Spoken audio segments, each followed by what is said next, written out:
They called the land worthless, 200 acres of dust and silence. But on the first night she slept there, something broken came out of the dark. A starving German shepherd, scars on his skin like old prayers, stood beside her tent. He didn't run. He simply looked at her the way lost souls do, asking nothing, offering everything. And that was how a $25 mistake became the greatest miracle of her life. Not every treasure shines. Some crawl toward you in the night, hoping you'll choose mercy. Before we start, make sure to hit like, share, and subscribe. The desert was quiet under a pale sky, the sun fading behind low hills, the wind moving like an old memory through the grass. Emily Carter parked the truck where the dirt road ended and the open land began. She stepped down slowly, boots crunching on dry earth. 30 years old, tall enough to seem thinner than she was, with light tan skin browned by long seasons outside. Her brown hair was tied low beneath a sun-faded cap. She wore a clean red flannel shirt, straight-cut jeans, and boots polished not for beauty, but for dignity. She stood a while, looking across 200 acres of nothing. This was her land now. $25 exchanged for a deed, a signature, and a long silence from the men seated at the auction hall. No one wanted this place. No water, no road, no promise. Emily breathed in, slow. The air was sharp with dust and juniper. She remembered the sound of the auctioneer's voice, dry, bored, calling her decision final. Then the papers were in her hands, and her wallet held $11. The rest of her money had gone to fuel. She spoke softly, as if answering something only she could hear. I just need one place that's mine. For years she had moved from ranch to ranch, cleaning barns, feeding cattle, sleeping in spare rooms that smelled of cedar and ammonia. She had once studied veterinary medicine until illness took her mother, debt took her father's house, and life took her someplace smaller. The dreams had never died. They had shrunk and learned to survive. She set up her small canvas tent beside the truck. The sky darkened. Stars rose, one by one, like embers lifted into the night. Emily lay inside the tent, the canvas breathing with each gust of wind. Sleep came slowly. Thoughts moved like footsteps. Her parents, her unfinished studies, the empty seat next to her at graduation that never happened. She wondered if the land would ever forgive her for arriving with so little. Hours passed. Then the sound came. A single step. Heavy. Then another. Not the light shuffle of a coyote. Not the soft scratch of a rabbit. Emily sat up, heart held still inside her ribs. She reached for the flashlight and opened the zipper with quiet hands. The night was dark except for her beam, thin and trembling. Dust moved through the light like falling seeds. And then she saw it. A German shepherd stood 10 paces away. A male, full grown, but life had hollowed him, ribs sharp under a coat gone dull, fur clumped with dirt and old blood. His legs shook, as if the ground no longer understood him. His eyes, a deep gold undershadow, were fixed on her and the light. He did not growl. He did not flee. Emily rose slowly. The wind quieted, and she heard his breathing, dry, ragged, like a man lost too long in the desert. She stepped toward him, not brave, only gentle. Her mind told her the dog had been someone's once, not a stray, not wild. Too much training lived in the way his body held still. She whispered, barely sound, at all. It's all right. The dog lowered his head. The movement was small, like surrender, like trust given without reason. Emily knelt, letting the light fall softly onto his wounds. A deep cut at the shoulder, the skin rubbed raw near the neck where a chain once lived. He smelled of fear and endurance. She filled a metal cup with her drinking water. His tongue touched it before she finished setting it down.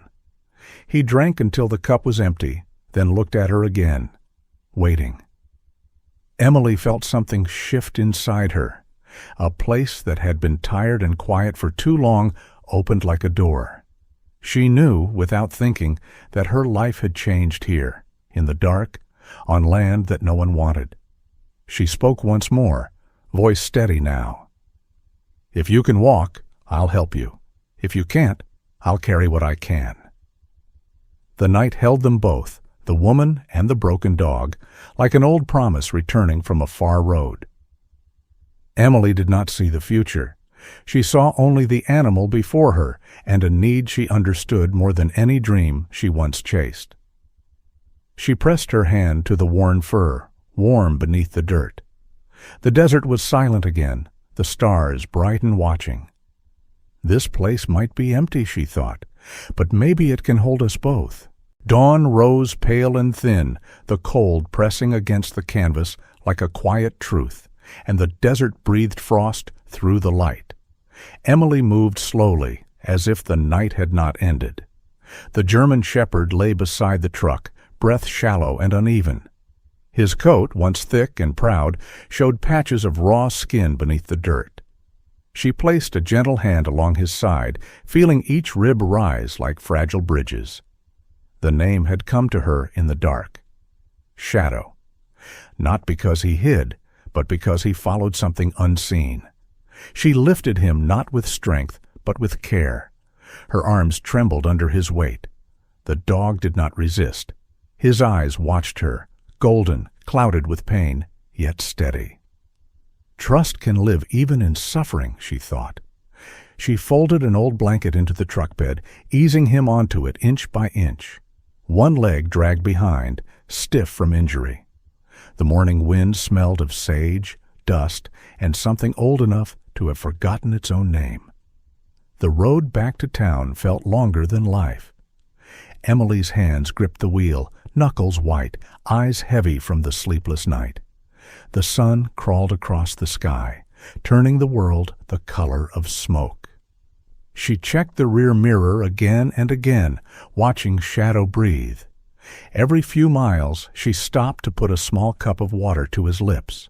He drank not greedily anymore, but slowly, with the patience of a creature that has walked past pain. Emily did not pray. It had been years since she believed prayers were made for those like her. But she whispered something she could not name, half promise, half plea, into the empty road.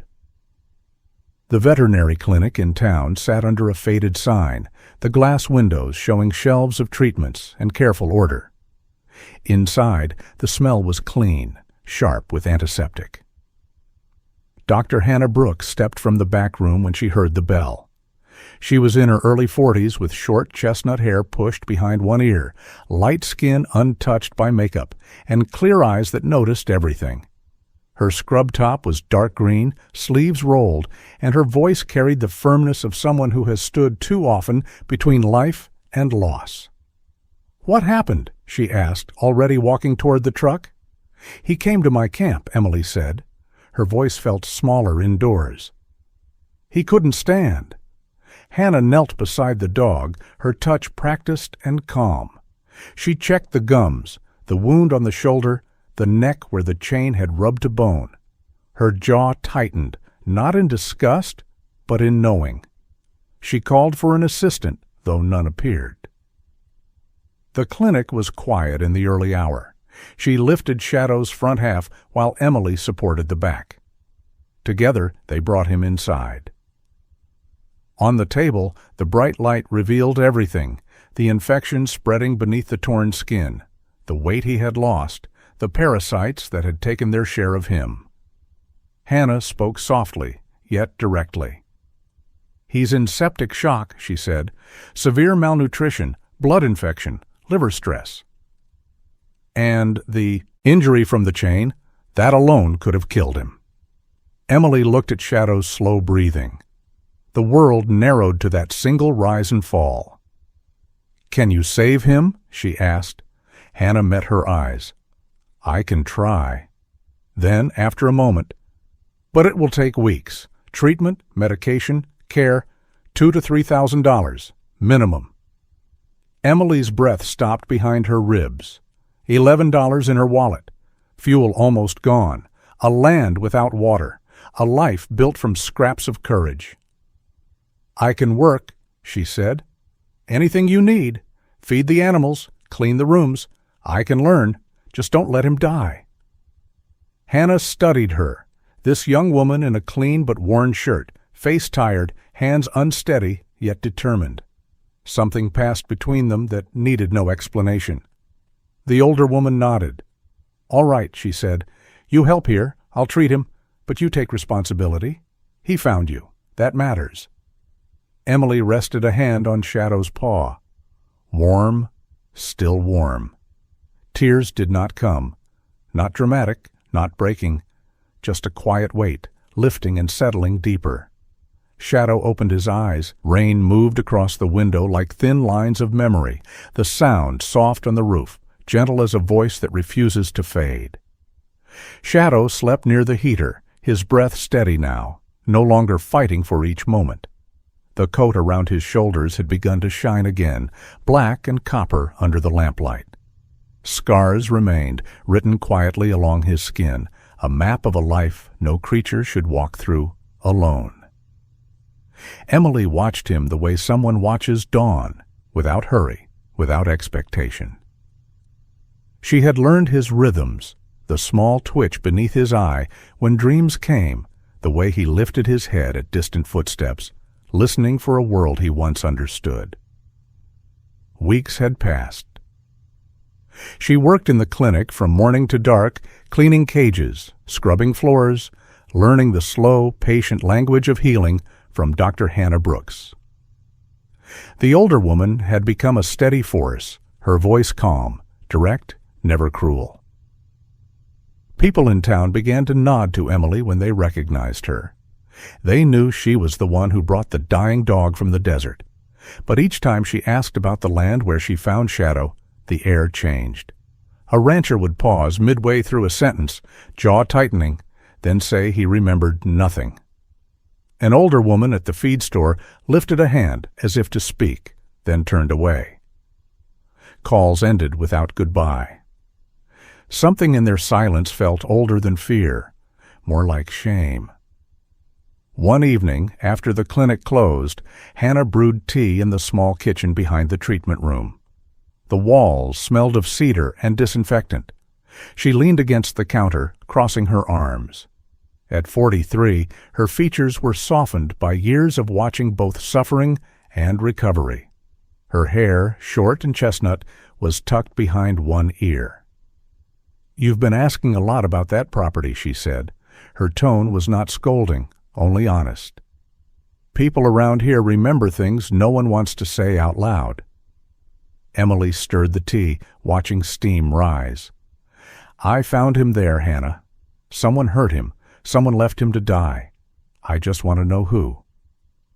"There was a training facility," Hannah said, looking out at the rain. "Private, not military, just a man with money and ambition. Wayland Training Center. Closed 12 years ago after rumors started spreading." Emily waited. Silence again. "He was called Mark Wayland," Hannah continued. "Older than you'd think, but sharp. He bred and trained canines for clients who wanted discretion. No paperwork, no questions. Some say the best dogs passed through his hands." "And the others?" Emily asked. Hannah didn't answer at once. Her eyes slid toward Shadow, sleeping without fear for the first time in years. "The ones that broke stayed hidden," she said. "Not every operation treats failure with mercy." The words hung in the air like a slow toll. Emily felt them settle into her ribs, heavy, certain. She reached down and brushed her fingers along Shadow's ear. The dog stirred only slightly, trusting her enough to remain asleep. Later that week, Emily drove into the hills, seeking old signs left behind. The road cut through dry grass now washed clean by rain. She found rusted hinges in the dirt, a post eaten by time, the faint outline of a chain-link fence half buried in dust. The wind moved across the land like a whisper no longer hiding. She crouched near the broken fence. Her hands traced the metal where it had snapped, sharp edges catching the light. A plaque lay face down in the soil. She lifted it with cautious fingers. The words were worn, but still legible. Wayland K-9 Center. Excellence without compromise. She thought of Shadow's chain scars. She thought of the golden eyes that held fear and obedience at the same time. Excellence had a price, and someone had forced dogs to pay it. Emily stood in the wind, letting the rain soak into her shirt. She felt anger, but not the bright kind. This was deep, almost quiet, the kind that waits. Shadow waited in the truck, head lifting when she returned. His ears tilted forward, searching her face. She placed her hand on his neck, steady. "We'll learn the truth," she said. Not a promise of vengeance, only of honesty. The desert deserved that. So did the dog. She closed the truck door. The rain eased, and somewhere in the land that once hid cruelty, the silence began to feel like the beginning of something new. The morning was gray, the light slow to rise, and the air held the quiet of a room waiting for a hard truth. Shadow lay resting on a thick blanket near the examination table, his coat clean and brushed, the scars fading under new hair. Emily sat beside him, her hand resting on his side, feeling the steady warmth of his breath. She had learned to count the rhythm without thinking, as if her heart needed another beat to lean on. The clinic smelled of wood polish and iodine. The windows were streaked by last night's rain, making the world outside look softer than it was. The door opened with a sound too sharp for morning. A man stepped in, tall, broad in the shoulders, moving like someone who had commanded rooms his whole life. Mark Wayland, 52, wore a brown leather jacket that looked expensive enough to hide its owner's history. His short silver hair was trimmed perfectly, face clean-shaven, the kind of grooming meant to send a message: money, confidence, control. His voice was smooth, practiced, without warmth. "I'm here for my dog," he said. Emily felt Shadow raise his head, ears forward, a tremor moving through him. Not fear exactly, but memory. Hannah stepped from the back room, wiping her hands on a dark green scrub top. At 43, she carried herself with the quiet strength of someone who has already fought the battles that mattered. Her eyes, sharp and steady, took in the man before her. "That dog isn't yours," she said. Mark smiled the way a person smiles when they are certain others will bend. "Shadow is the property of Wayland Training Center. The dog belongs to my company, and my company belongs to me." Hannah didn't raise her voice. "There's no microchip registered to you, no papers, no record of ownership. He was abandoned on private land. Under state law, the person who found him, saved him, and provides care is the legal owner." For a moment, only the hum of the heater filled the room. Mark's eyes moved from the doctor to Emily, lingering with the calculation of a man who assessed value in every living thing. Then he pulled a phone from his jacket. "If you want a legal fight," he said, "you'll have it." The call he made brought police to the clinic, 2 local officers who looked unsure of why they had been summoned into an argument that felt larger than them. They listened to both sides, heads tilted, hands resting near belts. One of them, older, bald beneath his hat, spoke gently. "This isn't a matter we can decide here," he said. "If both parties claim the animal, the court will need to settle ownership." Emily looked down at Shadow. His eyes met hers, steady, as if asking nothing except presence. She thought of the night she found him, cold, broken, weightless on the earth. "I'll go to court," she said. The hearing took place 2 weeks later. The courthouse felt like a place built for stories that never ended clean. Wooden benches, old varnish, dust caught in the morning sun. Emily sat with Diana Finch, a young attorney who had offered her help without payment.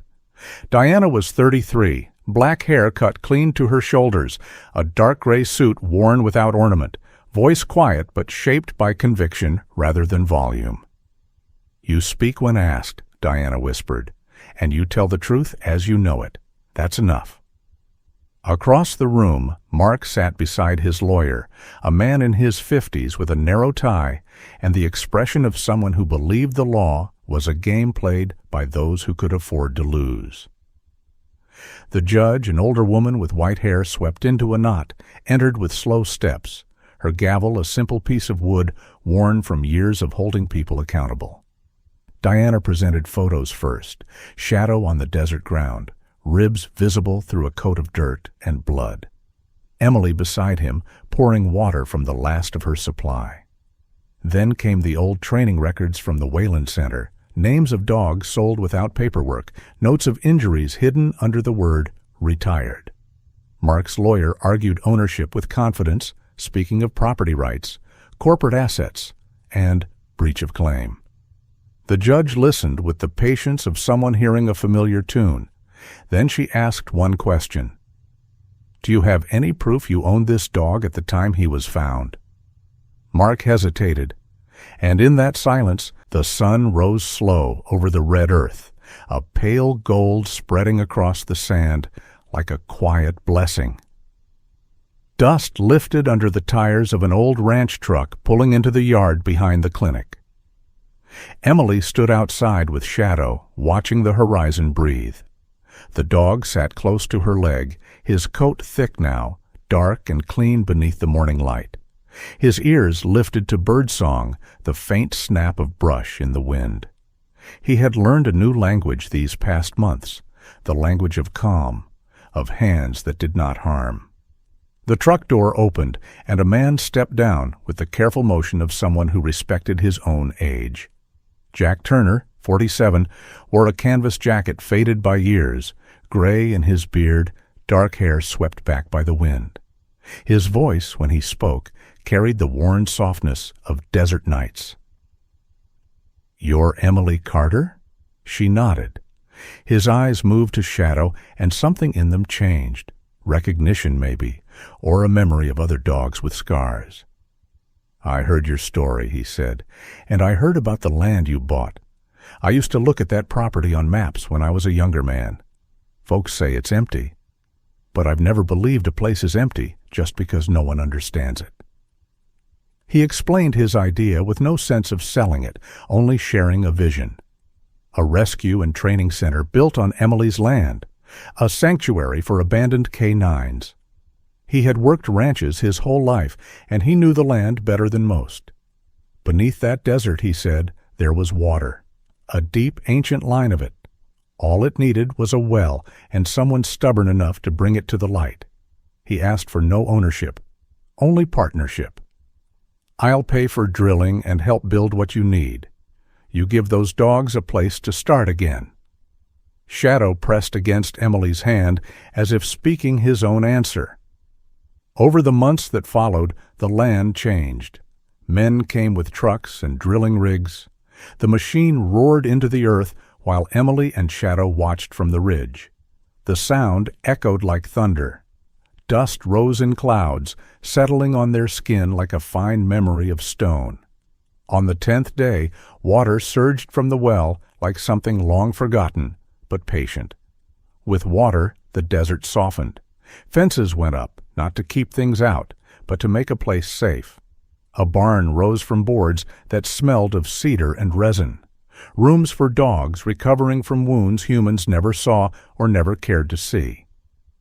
Emily learned to build with her hands, hammer, nail, blister. Shadow learned something too, trust. He walked among new dogs, steady like a quiet captain. They followed his lead, the way lost animals follow a star they do not understand. The center gained a name whispered around the state: Shadow Ridge. Trucks brought in dogs from shelters, from seizures of illegal kennels, from places where life had been taken without regard.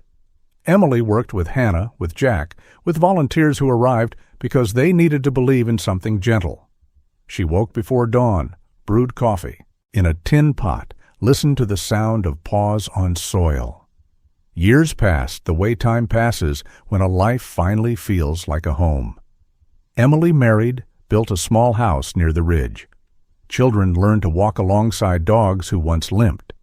People visited from across the West, asking how a barren piece of land made a place of healing. Emily always said the same thing. It wasn't barren, it was waiting. Shadow aged the way mountains age, slow, dignified.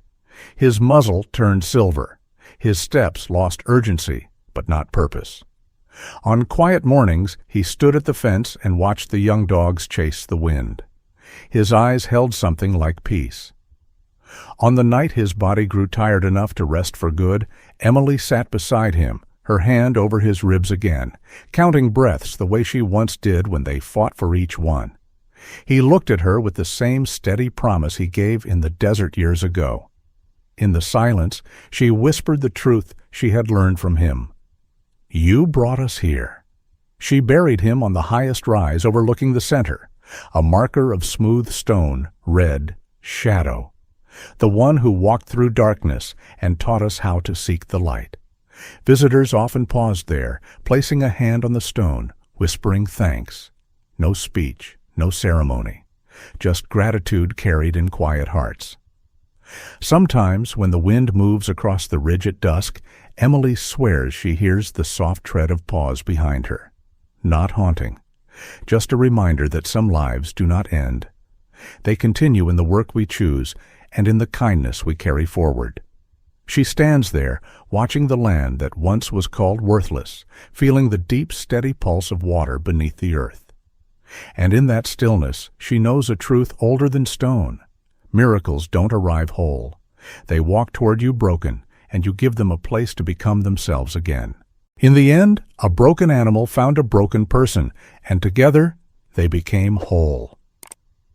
Many of us grow old feeling unseen, carrying sickness, loneliness, and memories that weigh heavier than our bones.